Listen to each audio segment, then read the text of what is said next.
Dans cette grande salle du foyer de jeunes de Keur Massar, le réseau Sigil Jigéen a lancé le financement de la santé et de la reproduction des ados et des jeunes pour le maintien des filles à l'école. Moustapha Mbeng apporte son soutien. Aujourd'hui, ce qui nous réunit ici avec le réseau Sigil Jigéen, c'est d'essayer de maintenir les jeunes filles adolescentes à l'école. Parce que nous avons vu que les jeunes adolescentes, au moment des inscriptions des écoles, ils inscrivent à 56 ou à 66% dans les écoles.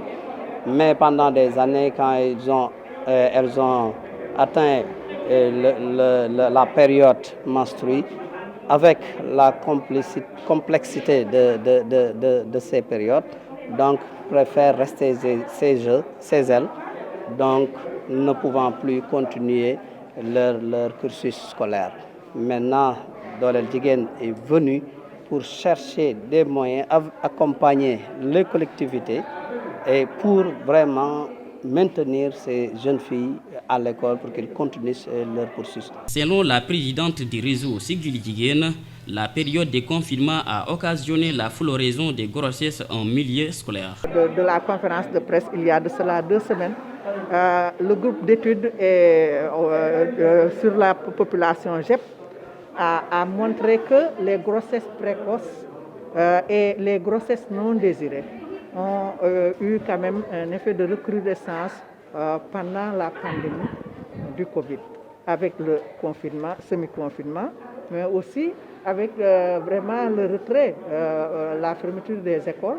Et donc, les jeunes filles et garçons ont été laissés pour compte et on a constaté qu'il y a eu une recrudescence des grossesses précoces à l'école.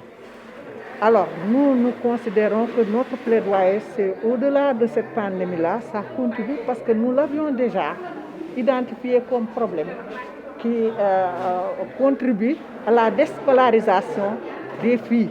Mais très souvent, quand elles sont très bien à l'école, elles réussissent dans leurs études, elles sont freinées à cause de ces grossesses précoces, de cette sexualité précoce, de ces mariages précoces, ce qui ramène un échec scolaire et le taux de scolarisation au niveau de l'université qui est encore de 14% et qui ne nous satisfait pas du tout. Donc, nous sommes tout à fait conscients qu'il nous faut encore davantage redoubler d'efforts pour lutter sérieusement contre ces grossesses précoces à l'école, la sexualité précoce à l'école, et pour que les filles et les garçons puissent préserver leur santé de la reproduction afin de continuer leurs études et d'être demain des leaders capables de relever les défis du développement tel que ça se pose ici à Keur Massar et ça se pose partout au Sénégal. Elle salue toutefois les gestes du maire qui répond favorablement à leur plaidoirie. Nous sommes vraiment enchantés de la décision du maire d'engager 2 millions dans le cadre de son budget sur la santé de la reproduction des jeunes et des adolescents. Je reviens encore sur la décision du maire. Comme vous le savez, ce plaidoyer rentre dans le cadre de notre programme sur mettre les filles et les femmes au centre de la mise en œuvre des objectifs de développement durable que le Sénégal a signé dans le cadre de la communauté internationale. Parmi ces objectifs de développement durable, il y a des priorités pour le Sénégal. Et notre campagne vise la santé et l'éducation. Donc l'avènement du Covid vient justifier de cette priorité que nous avons mise sur l'éducation et la santé et qui nous a amenés aujourd'hui à Keur Massar pour plaider pour la cause de la santé, de la reproduction des jeunes et des adolescents au niveau scolaire.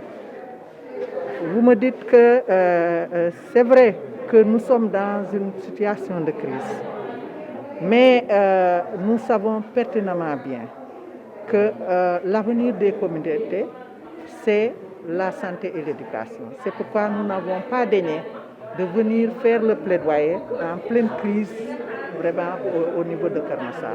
Et l'engagement du maire à mettre 2 millions dans son budget pour aider les établissements scolaires à disposer de stratégies d'information pour que les jeunes filles et les jeunes garçons puissent s'informer sur leur santé de la reproduction. Dans sa mission première de protection et de lutte contre les grossesses précoces, le réseau Siggil Jigéen alerte les autorités sur ces fléaux qui favorisent la déscolarisation des filles.